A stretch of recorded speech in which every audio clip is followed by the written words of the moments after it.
विश्वशीरुषं देवं विश्वाक्षं विश्वशम्भुवं विश्वं नारायणं देवमक्षरं परमं पदं विश्वतः परमां नित्यं विश्वन्नारायणगुं हरिं विश्वमेवेदं पुरुषस्तद्विश्वमुपजीवति पतिं विश्वस्यात्मेश्वरगुं शाश्वतगुं शिवमच्युतं नारायणं महाज्ञेयं विश्वात्मानं परायणम्।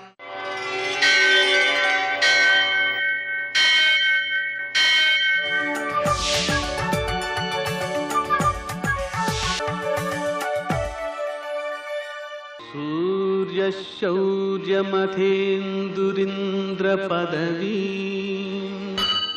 सन्मङ्गलं मङ्गलम्। పద్మావతి ప్రణయలాలిత ముగ్ధదేహ శ్రీ వెంకటేశ రుణమోచనమస్తు మహ్యం. నేటి కాలమాన విశేషాలు గమనిద్దాం. స్వస్తి శ్రీ చంద్రమాన జైనామ సంవత్సరం ఉత్తరాయణం, కొన్ని పంచాంగాల్లో దక్షిణాయనం, హేమంత ఋతువు పుష్యమాసం, శుక్లపక్షం శనివారం. సూర్యోదయం 6:50 సూర్యాస్తమయం 5:50. తిథి త్రయోదశి ఉదయం 8:47 వరకు, నక్షత్రం రోహిణి ఉదయం 6:53 వరకు, వర్జం మధ్యాహ్నం 12:44 నుంచి 2:25 వరకు, దుర్ముహూర్తం ఉదయం 6:50 నుంచి 8:18 వరకు, అమృతకాలం రాత్రి 10:48 నుంచి 12:28 వరకు, రాహుకాలం శనివారం కాబట్టి ఉదయం 9 నుంచి 10:30 వరకు. నేటి శుభ సమయం ఉదయం 9 గంటలకి. ఆ సమయంలో చేసేటువంటి దానాధికము సత్ఫలితాలను అందజేస్తూ ఉంటుంది. నేటి విశేషాలు: అనధ్యయనం, శని త్రయోదశి. చక్కగా శివునికి పూజ చేసుకోవడానికి చాలా మంచిది. శివునకు అభిషేకం చేసేటప్పుడు నూనెతో అభిషేకం చేయడం ద్వారా ఆయుర్దాయం పెరుగుతుంది, ఆయుర్దాయ దోషాలు పోతాయి, ఆరోగ్యం కలుగుతుంది. విశేషించి ఆ నువ్వులను ఆవులకు పెట్టడం మంచిది. గోదాదేవి చక్కని ప్రార్థన చేస్తోంది. ధనుర్మాస సందర్భంగా ఆ కృష్ణుడిని ప్రార్థిస్తోంది. కృష్ణుడు ఎటువంటి వాడు? మదం స్రవించేటువంటి ఏనుగుల వలన బలం కలిగిన వాడు, చాలా బలం గలవాడు. ఎవరెదురొచ్చినా కూడా వెనుక తీయడు, ముందుకు వెళ్ళిపోతాడు. నందగోపుని యొక్క కోడలు, ఆమె పేరు నప్పిన్న. సువాసన గుబాళించేటువంటి కొప్పు గలదామె. ఆమెను తలుపు తీయమని అంటున్నారు. కోళ్ళు కూస్తున్నాయి, తెల్లవారుజామున కూస్తాయి అవి. అలాగే మాధవి పందిరి మీద చాలాసార్లు కోకిలల గుంపులు పూస్తూ ఉన్నాయి. అలాగే ఎర్రటి తామర పువ్వులు చేతిలో ఉంటే ఎలా ఉంటాయో అంత సౌందర్యభరితమైనటువంటి గాజులు ధ్వని చేస్తూ ఉంటే నీ బావ పేరును పాడడం కోసం సంతోషంతో తలుపు తెరువు అని అడుగుతున్నారు నేటి ఆణిముత్యాలు.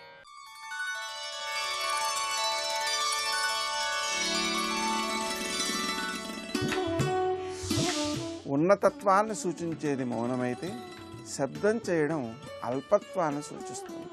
పాదాలను అలంకరించే మంజీరాలు చప్పుడు చేస్తాయి, కానీ కంఠంలో భాషించే హారం శబ్దం చేయదు.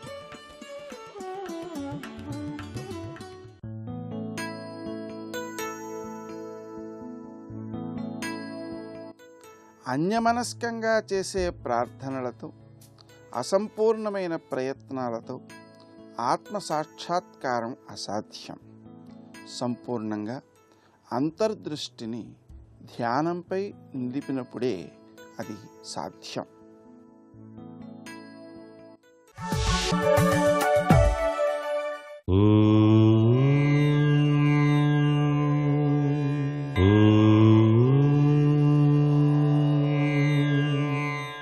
ఓం నమో నారాయణాయ.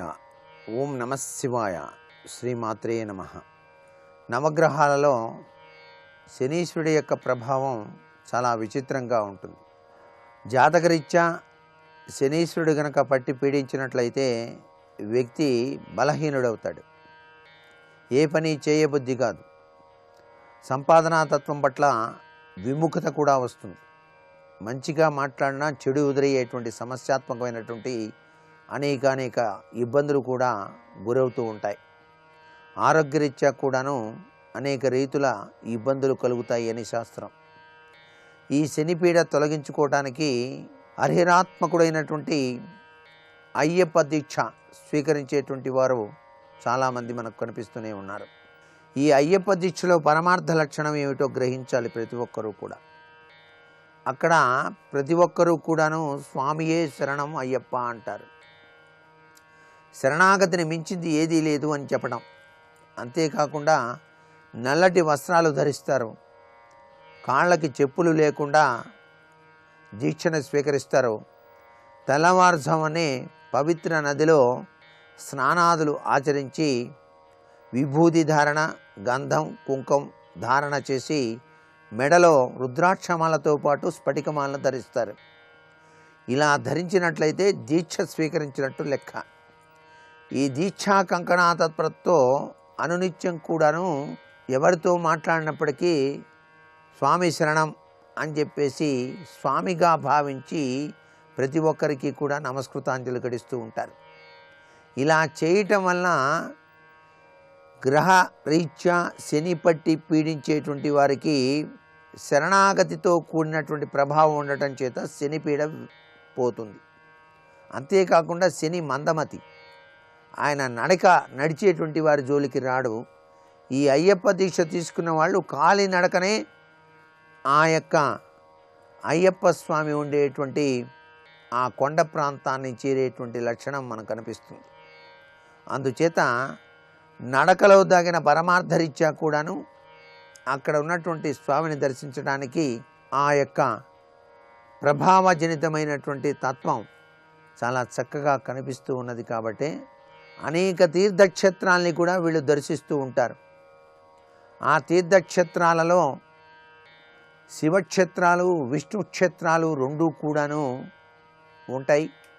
ఇలా దైవ దర్శన క్షేత్ర తీర్థయాత్ర తత్వము దీక్షతో కూడినటువంటిది చేయడం మూలకంగా వీరి జీవితాల్లో పట్టి పీడిస్తున్నటువంటి శని పారిపోవడానికి ఆస్కారం ఎక్కువగా కనిపిస్తుంది. శనీశ్వరుడు మోక్షకారకుడు కూడానండి. ఒక్కొక్కసారి అంటే ఆయన కష్టాలు పెట్టింది దేనిగా అంటే ఈ కష్టాల నుంచి బయలుపడటానికి శరణాగతిని మించింది లేదు అని చెప్పడానికి. ఎవరైతే శరణాగతి కోరుకుంటారో వారికి సర్వే సర్వత్రా రక్షణ ప్రసాదిస్తాడు స్వామివారు అని చెప్పడమే దీనిలో దాగిన పరమార్థ లక్షణం. అందుచేత ఈ యొక్క శనివారం నాడు గోపూజ చేయటం, అన్నదానం నిర్వహించటం ఇవన్నీ కూడా చక్కటి యోగవంతమైన ప్రభావాన్ని కలిగింపజేస్తాయి. సర్వే జనా సుఖినో భవంతు.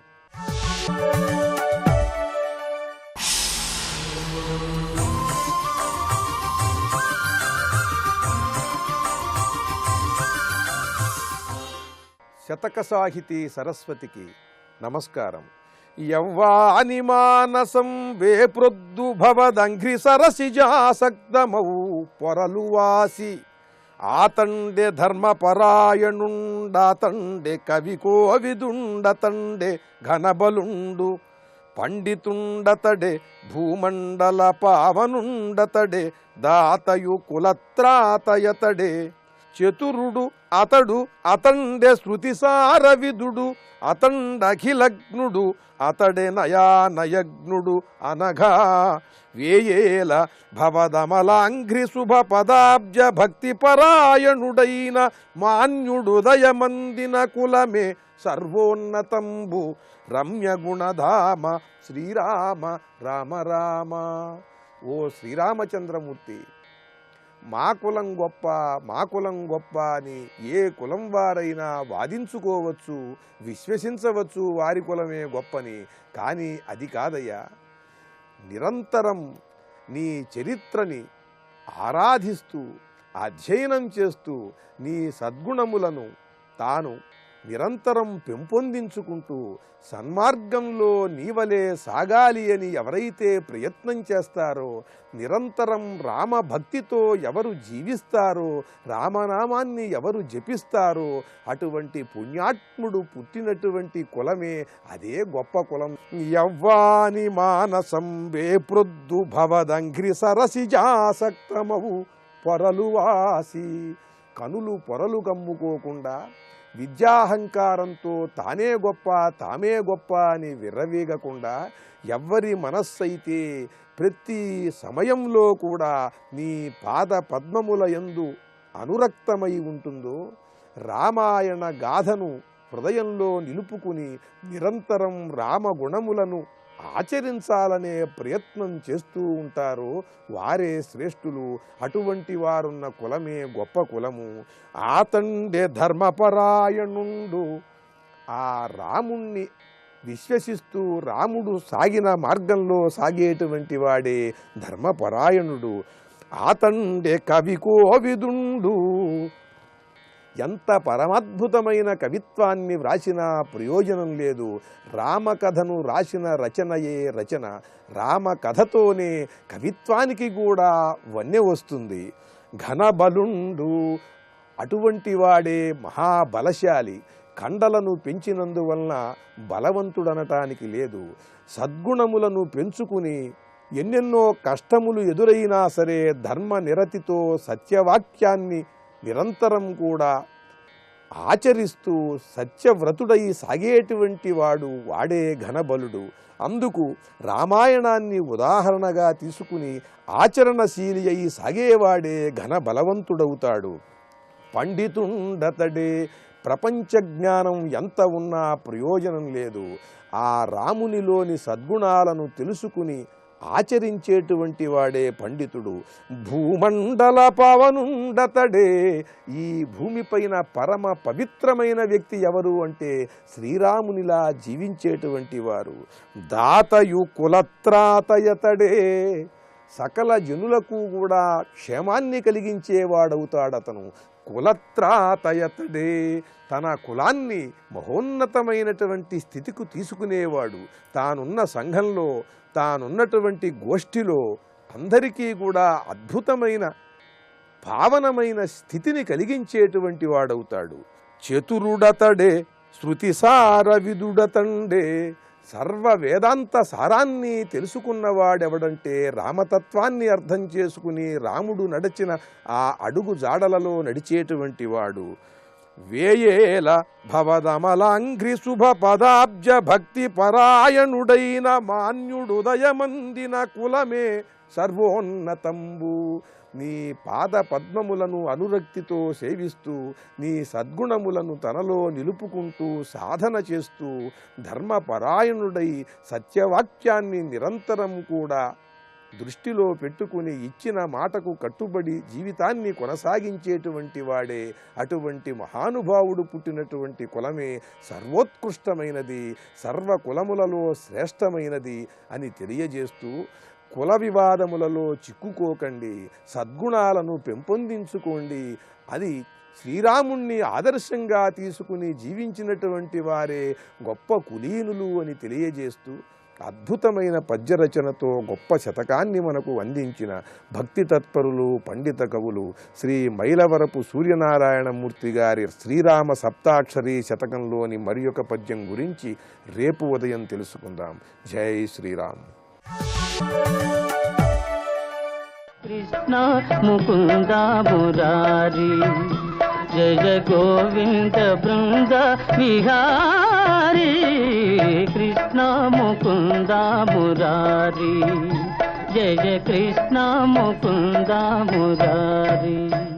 శ్రీ విష్ణు చిత్తకులనందన కల్పవల్లీం శ్రీరంగరాజ హరిచందన యోగ దృశ్యాం సాక్షాత్ క్షమాం కరుణయా కమలామివాన్యాం గోదామనన్య శరణః శరణం ప్రపద్యే. గోదాం అనన్య శరణః శరణం ప్రపద్యే. శివాయ గురవే నమః. శ్రీమాత్రే నమః. శ్రీ విష్ణురూపాయ నమః శివాయ. శ్రీ గోదారంగనాథాభ్యాం నమః. శ్రీవ్రతాన్ని చేస్తున్నటువంటి గోదాదేవి గోపకాంతులందరితో కలిసి కృష్ణ పరమాత్మ యొక్క మందిరం వద్దకు వచ్చినది. ఇది నందగోపాలుని యొక్క మందిరం. అక్కడికి వచ్చి నీలాదేవిని మేల్కొలిపినది 18వ పాసురంలో. ఇప్పుడు ఆ నీలాదేవిని కృష్ణ పరమాత్మని ఉభయుల్ని మేల్కొల్పుతున్నది. ఇక్కడ నీలాదేవి ఈ ప్రస్తావన నిన్ననే మనం చెప్పుకున్నాం. ఈ తల్లి సాక్షాత్ లక్ష్మీదేవి యొక్క స్వరూపమే. కృష్ణావతారంలో లక్ష్మీదేవిని నీలగా ఇక్కడ చెప్తూ ఉన్నాం. ఇందులో నీలం అనే మాటను మనం పరిశీలిస్తే లీనం, నీలం ఈ రెండు శబ్దములకున్న సామీప్యాన్ని గమనించవచ్చు. కృష్ణ పరమాత్మ యొక్క వర్ణమే నీలవర్ణం. ఈ తల్లి నీల. ఇక్కడ స్వామి యొక్క మేని కాంతి నీలకాంతి వెదజల్లుతున్నది. ఆ కాంతి ఏదో ఈ తల్లి అదే. ఒక దీపము యొక్క కాంతి ఎలాంటిదో నారాయణ యొక్క లక్ష్మి అటువంటిదే. దీపాన్ని కాంతిని వేరు చేయలేం. అలాగే నీలమేఘశ్యాముని అయిన కృష్ణుని యొక్క నీల కాంతి ఈవిడ అంటే కృష్ణుని నుంచి అవిభాజ్య అయినటువంటి అనపాయిని అయినటువంటి శక్తి. విష్ణోరేష అనపాయిని అని చెప్పినట్లుగా కృష్ణ పరమాత్మ యొక్క అనపాయిని అంటే వీడని శక్తి ఈ నీలాదేవి. అటువంటి తల్లి పురుషకార స్వరూపిణి. పైగా నీలం లీనం అని మనం చెప్పుకున్నాం. పరమాత్మలోని జగమంతా లీనమైనది. ఏ శక్తి వల్ల ఈ జగమంతా పరమాత్మ యందు లీనమయ్యిందో ఆ శక్తి ఇక్కడ నీలాదేవిగా చెప్పబడుతున్నది. ఈ తల్లిని ఎవరైతే ఆశ్రయిస్తారో నీలమ్మని ఆశ్రయించినటువంటి వారు ఆ కృష్ణుల్లో లీనం కాగలరు. అలా పరమాత్మలో లీనం చేయగలిగేటటువంటి అనుగ్రహ స్వరూపమే నీలాదేవి. ఈ తత్వాన్ని నీల అనే నామంలో మనం పరిశీలించాలి. ఇందులో అవిభాజ్యం చెప్పబడుతున్నది. పైగా కృష్ణ పరమాత్మ ఆమెను ఆలింగనం చేసుకుని నిద్రపోయి ఉన్నాడు. ఇప్పుడు ఆమె లేచి తలుపు తీయడం వల్ల తర్వాత కృష్ణ పరమాత్మ కూడా మేల్కొనగలడు. ఇందులో ఉన్న ఒక ప్రత్యేకత మనం గమనించినట్లయితే కృష్ణ పరమాత్మ ఆమెను ఆచ్ఛాదనం చేసుకున్నాడు అంటే పరమాత్మ మాయా సహితుడై ఉన్నాడు. ఇప్పుడు ఆ మాయ తొలగి పరమాత్మ లభించాలి. ఇది వేదాంత తత్వపరంగా మనం చెప్పుకుంటున్నాం. కనుక ఆ నీలాతత్వాన్ని వేదాంతపరంగా అన్వయించాలి.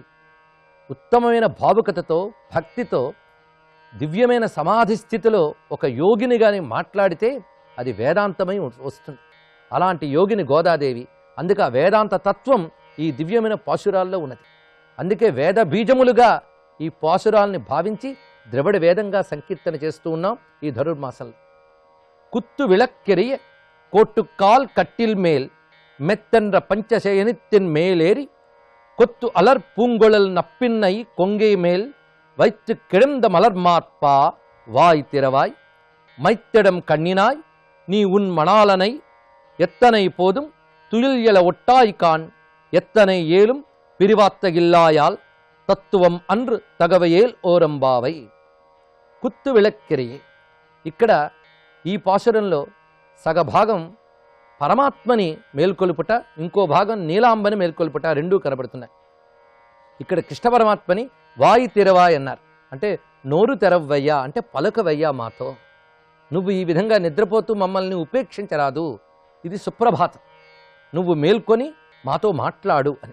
ఈ వాయి తెరవాయ్ అనేటువంటి మాటను తీసుకుని దేవులపల్లి కృష్ణశాస్త్రి గారు అనువదిస్తూ పలుకవాల నినేక్షణ పలుకవా నవమోహన అని కీర్తించారు. పైగా ఏ విధంగా నిద్రపోతున్నాడు అతను ఒక అద్భుతమైన దృశ్యాన్ని చూపిస్తున్నారు. ఒక ఎత్తైన మంచం మీద నిద్రపోతున్నట్ట. ఆ మంచం సమీపంలో గుత్తుల దీపములు ఉన్నాయి. కుత్తు విళక్ అంటే గుత్తులుగా ఉన్న దీపములు. గుత్తుల దీపములు అంటే ఒక ప్రమిదలో అన్ని వైపులో ఒత్తులు ఉంటే దాన్ని గుత్తు దీపము అని అంటారు. సాధారణంగా పంచవర్తి దీపములు అని 5 ఒత్తులతో దీపాన్ని పెడతారు. అలాంటి దీపాన్ని కుత్తు విళక్కు అని చెప్తారు. ఇక్కడ ఈ పంచవర్తి దీపములు అంటే అసలు దీపం అనగానే కాంతినిచ్చేది, జ్ఞానాన్నిచ్చేదని అర్థం. పరమాత్మని తెలియజేసే జ్ఞానమే ఇక్కడ దీపం. ఇది గుత్తి దీపం అన్నప్పుడు పరమాత్మని తెలియజేసే జ్ఞానం మనకి 5 విధాలుగా వస్తుందట. అది శృతి, స్మృతి, పురాణ, ఇతిహాస, ఆగమములు అని మొత్తం 5 ద్వారా మనం పరమాత్మ జ్ఞానాన్ని పొందుతాం. ఈ 5 శాస్త్రములే 5 దీపములుగా ఇక్కడ మనం భావించాలి. పైగా ఎత్తైనటువంటి మంచము. ఆ మంచానికి మళ్ళీ 5 లక్షణములు ఉన్నాయట. పంచశయనత్తిన్ అన్నారు ఇక్కడ. 5 లక్షణములు కలిగినటువంటి ఎత్తైన మంచం. పైగా దంతపు కోళ్ళు కలిగినటువంటి మంచంట. ఏనుగు దంతం నగిషి చెక్కినటువంటి ఒక చక్కని మంచం. దీనికి 5 లక్షణములు ఉన్నాయి. 5 లక్షణములు అంటే సాధారణంగా మంచి శయ్యకి 5 లక్షణాలు ఉండాలి అని ఒక శాస్త్రం మనకు చెప్తున్నది. అదేమిటి అంటే చల్లదనం. వేసవి కాలంలో చల్లగా ఉండాలట. శీతాకాలంలో వెచ్చగా ఉండాలట, అదొక లక్షణం. రెండవది చక్కటి పరిమళం ఉండాలి. మూడవది తెల్లగా ఉండాలి, శుభ్రంగా ఉండాలి. నాలుగవది మెత్తగా ఉండాలి. ఐదవది విశాలంగా ఉండాలి. ఇది శయ్యకు ఉండవలసిన 5 లక్షణాలు. చల్లదనము, కాలం బట్టి వెచ్చదనం ఒకటి, పరిమళము, తెల్లదనము, మెత్తదనము, విశాలత్వం. 5 లక్షణములు కలిగినటువంటి చక్కని శయ్య. పైగా ఎత్తుగా ఉన్నది. ఎత్తు అంటే ఉన్నతమైన భూమిక అని అర్థం. అలాంటి ఉన్నతమైన స్థితిలో ఉన్నది. అయితే ఇది శయ్యాలక్షణంగా చెప్పుకున్నాం. తత్వపరంగా చూస్తే పరమాత్మ ఉన్నటువంటి ఉన్నత భూమిక. పైగా ఆయన్ని పొందాలి అంటే ఇక్కడి శయ్యపై ఆయన ఉన్నాడు. ఇదంతా కూడా మనకి పంచబ్రహ్మాసన స్థిత అని శ్రీ విద్యలో చెప్పిన సంప్రదాయం కాస్త స్ఫురించడం సహజమే. అయినప్పటికీ ఇక్కడ దీని పరంగా మనం అన్వయించుకుంటే ప్రాప్యస్య బ్రహ్మణో రూపం ప్రాప్తుశ్చ ప్రత్యగాత్మనః ప్రాప్త్యుపాయం ఫలం ప్రాప్తే తథా ప్రాప్తి విరోధి అని అర్థపంచక జ్ఞానం మనకు శాస్త్రం ఉన్నది మనకు వైష్ణవ సంప్రదాయం ప్రకారంగా. ఈ అర్థపంచక జ్ఞానంలో చెప్తున్నది ఏంటి అంటే పొందవలసిన పరబ్రహ్మ గురించి, అలాగే పొందడానికి అర్హుడైన జీవుని స్వరూపము, పొందవలసిన ఉపాయము, ఇప్పటికి 3 అయ్యాయి. ఇంకా మిగిలిన 2 కూడా ఆ ప్రాప్తి వల్ల వచ్చే ఫలము, అటుపై ఆ ప్రాప్తికి ఏవి ప్రతిబంధకాలో వాటి గురించి తెలుసుకొనుట. ఈ 5 విషయములపై అవగాహన ఉండాలి. ఒకటి బ్రహ్మము, రెండవది అర్హుడైన జీవుడు, మూడవది పొందవలసిన ఉపాయము, నాలుగవది ఫలము, ఐదవది ప్రతిబంధకము. 5 గురించిన జ్ఞానాన్ని అర్థపంచక జ్ఞానము అని అంటారు. ఈ 5 తెలిస్తేనే మనం పరమాత్మను పొందగలం. అదే ఇక్కడ పంచలక్షణములు కలిగిన శయ్య అని అన్వయించడం జరుగుతున్నది. అలాంటి ఆ శయ్యపై కొత్తు అలర్ పుంగళల్ నప్పిన్నై కొంగై మేల్. ఇందులో విశేషం ఏంటి అంటే చక్కటి పువ్వులు అలంకరించుకున్నటువంటి కేశపాశము కలిగి నీలాదేవి. మళ్ళీ కేశపాశములు చక్కటి పువ్వులు అన్నప్పుడు ఆ నీలాదేవి మాయాశక్తిగా మనం భావన చేసినట్లయితే ఈ త్రిగుణాత్మకమైన భావమని ఇక్కడ కుసుమములుగా వర్ణించవచ్చు. ఆ విధంగా ఉన్నటువంటి నీలాదేవి యొక్క వక్షస్థలంపై నిద్రిస్తున్నటువంటి కృష్ణ పరమాత్మని ఇక్కడ వాయి తెరవై, నోరు తెరిచి మాతో పలకరించవయ్యా అని ప్రార్థిస్తూ ఉన్నారు. ఇక్కడ కూడా మాయా సమాచ్ఛాదితుడైన బ్రహ్మము అని, అందుకు ఆ మాయని తొలగించి అనుగ్రహించమనడమే ఇందులో ఉన్న తాత్వికార్థం. ఇప్పుడు ఆ తల్లిని సంబోధిస్తున్న విశేషం మైత్తెడం కణ్ణినాయ్ అంటే కాటుక అలదిన కన్నుల కల తల్లి అని ప్రార్థిస్తున్నారు. దీనికి దేవులపల్లి కృష్ణశాస్త్రి గారు చక్కని మాట వేశారు. సొగసు కాటుక రేఖ సొగ కన్నుల దానా. ఆ సొగసు కాటుక రేఖ అలంకరించుకున్నటువంటి కన్నులు. ఇక్కడ కాటుక రేఖ అన్నప్పుడు యోగ భాషలో చూస్తే అంజనము అంటారు దీన్ని. ఈ అంజనం ఏం చేస్తుందంటే కంటికి గాన అంజనం పెట్టుకుంటేట మామూలు కళ్ళతో చూడలేని నిధులు చూడగలంట. అలాగే ఈ తల్లి ఒక అంజనం పెట్టుకున్నది. ఏమిటా అంజనం అంటే భక్తి అంజనము. భక్తి అనే అంజనం పెట్టుకున్నటువంటి మనోదృష్టి భగవంతుడిని చూడగలదు, భగవంతుడని నిధిని చూడగలదు. అలాంటి అంజనంతో శోభిల్లుతున్నటువంటి తల్లి నీ ఉన్మణాలనై. ఇక్కడ ఉన్మణాలనై అంటే నీ వల్లభుని అని అర్థం. అంటే నీ ప్రియుడైన కృష్ణ పరమాత్మని లేవనీయవా ఏంటి నువ్వు అంటే అలా ఆయన్ని గాఢంగా ఆలింగనం చేసి పట్టుకున్నావు. మాకు కావాలి ఆయన యొక్క అనుగ్రహం. ఆయన నువ్వు నిద్ర లేవనివ్వవా, నువ్వు లేచి ఆయన్నికి కూడా మెలకువనిచ్చి మమ్మల్ని అనుగ్రహింపజేయవమ్మా అని చెప్పడం ఇక్కడ. అందుకే తుయుల్ అలా ఒట్టాయకాన్ ఎత్తనే ఏలుం పిరవాత్త గిల్లాయాల్. దీని భావం ఏంటి అంటే ఆయన ఎడబాటు కాసింతసేపు కూడా నువ్వు సహించలేవా, అందుకే ఆయన నిద్ర లేవనివ్వకుండా నువ్వు చేత్తో పట్టుకుని నిద్రపుచ్చుతూ ఉన్నావు. కాసింత కూడా ఆయన ఎడబాటు సహించలేవా, దయచేసి నువ్వు మేల్కొని ఆయన్ని మేల్కొననిచ్చి మీ ఇరువురి అనుగ్రహం మాకు కలిగించమ్మా అని ప్రార్థిస్తున్నారు. పైగా ఆయన మేల్కొలనివ్వకుండా నువ్వు అలా ఉండడం అనేది నీ స్వభావానికి తగినది కాదు సుమా. తత్వం అన్రు తగవు అంటే నీ స్వరూపానికి నీ స్వభావానికి తగిన పని కాదు ఇది. అనగా నువ్వు అనుగ్రహ స్వరూపునివి. మేమందరం ప్రార్థిస్తూ ఉన్నాం, కరుణగల నీకు ఇది తగని పని సుమా. దయచేసి అనుగ్రహించి ఆ స్వామి యొక్క కృప మనకు కలిగేలాగా అని మేల్కొలుపమ్మా, ఆయన మాతో మాట్లాడనీయమ్మా అని ఇందులో మేల్కొలుపు భావం ఉన్నది. తగదమ్మ నీ వంటి సుగుణవతి కోచాన అని కృష్ణశాస్త్రి గారు ఇక్కడ అనువదించారు. అలాగే పరమాత్మ నిద్రిస్తున్నటువంటి విశేషాన్ని కూడా కలికి చనుగవపైని తలగడగ కేలూని అనే విషయాన్ని ఇక్కడ ప్రస్తావన చేశారు. ఇందులో భావం వక్షస్థలంపై నిద్రించడం అనే భావం ఉన్నదే హృదయము అని అర్థం. లక్ష్మీదేవి హృదయంలో పరమాత్మ ఉన్నాడు. పైగా ఇరువురు హృదయాలు హత్తుకున్నాయి. దీని అర్థం ఏంటంటే ఒకరి హృదయం ఒకరు అని చెప్పడం.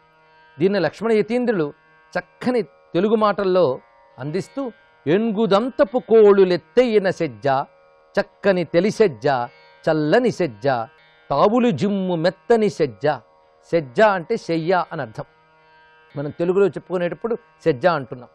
మా స్వామి కన్నయ్య మన్నింపుమయ్య, పల్లెత్తి ఒకమారు పలుకను రాదా, కాటుక తీర్చిన కన్నుల దానా, ఎంత ప్రొద్దైనదో ఎరిగియు నీవు, నీ విభు లేవగనీయవదేమే అన్నారు. ఇంత పొద్దయిందే, నువ్వు లేవట్లేదు, స్వామిని లేవనివ్వట్లేదు. ఇది చూస్తూ ఉంటే గడియైన వల్లభుని ఎడబాయవు, తడవైన గాని నిద్దురలేపవు. నువ్వు లేచి ఆయన లేపాలి. సాధారణంగా ఒక సత్సంప్రదాయం కలిగిన గృహంలో గృహిణి నిద్రలేచి ఆ తర్వాత ఆయన నిద్రలేపుతున్నది. అలాగా అమ్మ నువ్వు లేవాలి, ఆయన్ని లేపాలి. ఇప్పుడు నువ్వు లేవడం లేదు, ఆయన లేపడం లేదు. ఇది చూస్తూ ఉంటే గడియైన వల్లభుని ఎడవాయవు, తడవైన గాని నిద్దురలేపవు. చక్కని అనువాదాన్ని అందించారు కృష్ణశాస్త్రి గారు. ఈ విధంగా ఆ తల్లిని ప్రార్థిస్తూ పరమాత్మ యొక్క అనుగ్రహం కోసం తప్పించిపోతున్నారు గోపకాంతలు. వారి యొక్క భక్తికి నమస్కరిస్తూ ఆండాళ్ తిరువడుగలే శరణం.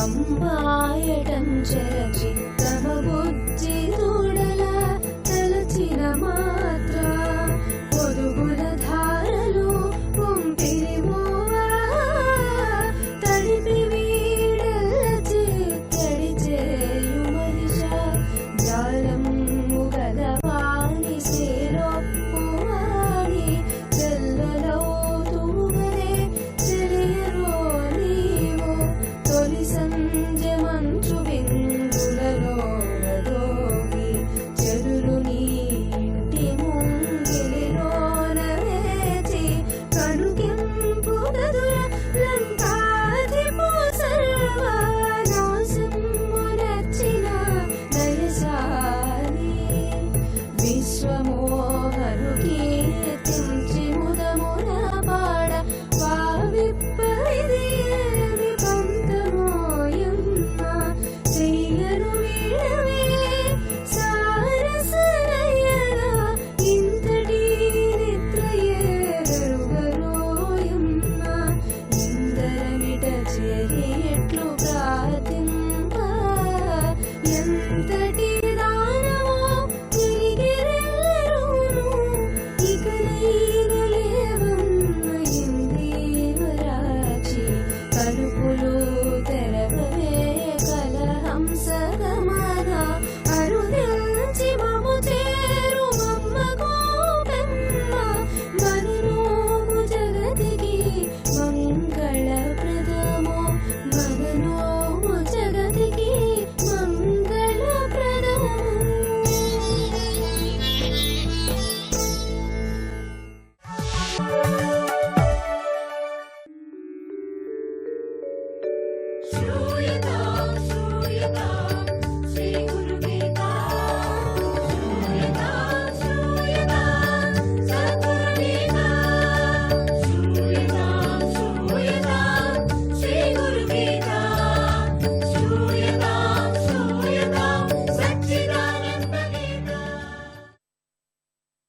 దత్తాత్రేయ సమారంభాం నృసింహాదికమధ్యమాం సచ్చిదానంద పర్యంతాం వందే గురు పరంపరాం. శ్రీ దత్తస్వామితో మొదలుకొని నరసింహ సరస్వతి మొదలైన అనంత అవతారాల ద్వారా సచ్చిదానంద స్వరూపులైన మా గురువుగారి దాకా సాగిస్తున్న గురు పరంపరకు నమస్కారం అని ప్రారంభం చేసుకోవాలి. ఇక గురువును గురుమంత్రాక్షర రూపంగా ధ్యానిస్తూ ఆ మంత్రాక్షరాలను శ్వాస మార్గాన మనలో జీర్ణించుకునే విధానాన్ని చెబుతున్నారు. హంసాభ్యాం పరివృత్తహార్తకమలే శుద్ధే జగత్కారణం విశ్వాకారమనేకదేహనిలయం స్వచ్ఛందమానందకం సర్వాకారమఖండచిద్ఘనరసం పూర్ణం హ్యనంతం శుభం ప్రత్యక్షాక్షర విగ్రహం గురువరం ధ్యాయేద్విభుం శాశ్వతం ధ్యాయేద్విభుం శాశ్వతం. జగత్తుకు కారణమైన వాడు, విశ్వమే ఆకారంగా గలవాడు, అనేక దేహాలను ధరించినవాడు, స్వేచ్ఛాధీనుడు, అనంతరూపి, సర్వకారకుడు, సర్వ విధమైనటువంటి కారకుడు, అఖండుడు, సిద్రస పరిపూర్ణుడు, పూర్ణ స్వరూపుడు, అనంతమైన వాడు, శుభప్రదుడు, ప్రత్యక్షమైన అక్షర స్వరూపి అంటే గు రు అనే మంత్రాక్షరాల రూపంలో ఉన్నవాడు అని. శాశ్వతుడు అయిన శ్రీ గురువును రెండు హంసల సోహం హంస అనే రెండు హంసల పరిభ్రమణం వల్ల పరిశుద్ధమైన హృదయ పద్మంలో ధ్యానించాలి అని ధ్యాన శ్లోకం యొక్క వివరణలో శ్వాసను పీల్చి వదలటం వల్ల కదా మనమందరం కూడా జీవిస్తున్నామనేది అందరికీ తెలిసిందే కదా. శ్వాసను పీల్చటం వదలటం ఇది ఒక ఎంత కులిమిలాగా వెళుతూ రావటం వెళుతూ రావటం వెళుతూ రావటం, దాంట్లో ఎనర్జీ అంటే శక్తి పుట్టటం, ఆ శక్తి శరీరాన్ని అంతా కూడా ఇంద్రియాలనంతా కూడా లోపల ఉండేటువంటి ఇంద్రియాలన్నీ కూడా దాంట్లో ఈ అనంతమైనటువంటి శక్తిని ప్రవహిస్తూ జీవించటం. ఈ శ్వాసకు సంకేతం హంస. ఒక శ్వాస లోపలికి వెళ్ళింది, ఆ వెళ్ళిన శ్వాస వెళ్ళినట్టే బయటికి రాదు. లోపలి హృదయగోళంలోని రక్తాన్ని పరిశుద్ధం చేసి తాను కొంత మార్పు చెంది బయటకు వస్తుంది. అందువల్ల లోపలికి వెళ్ళిన హంస వేరు, బయటకు వచ్చిన హంస వేరు. అవే రెండు హంసలు అని. ఆ హంసల ఉయ్యాల ఆట వల్ల మనమంతా జీవిస్తున్నాం. ఆ హంసలలో ఒకదాని పేరు హంస, రెండవ దాని పేరు సోహం. ఇక గురు అనే పదమే 2 అక్షరాల దివ్య మంత్రం. ఆ మంత్రాక్షరాలే ఆ గురు దేవతకు ప్రత్యక్ష రూపం.